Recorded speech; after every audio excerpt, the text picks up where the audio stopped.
شام میں زلزلہ متاثرین کی مدد کرنا اتنا مشکل کیوں ہے؟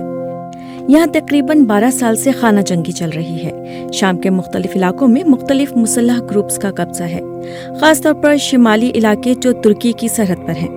اس نقشے میں سرخ لائن سے اس علاقے کی نشاندہی کی گئی ہے جو زلزلے سے متاثر ہوا۔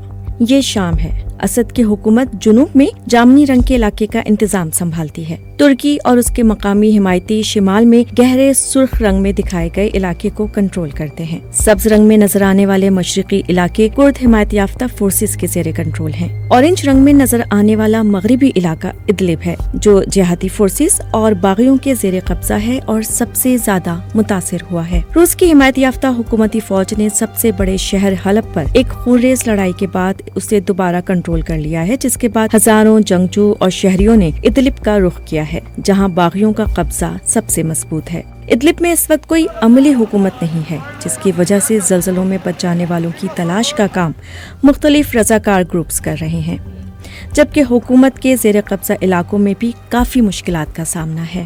صدر بشار الاسد امداد کی کمی کا ذمہ دار مغرب کو ٹھہراتے ہیں۔ شام کی حکومت کا کہنا ہے کہ وہ امداد تو ملک میں آنے دیں گے، لیکن ان لوگوں کے لیے نہیں جنہیں وہ شدت پسند سمجھتے ہیں۔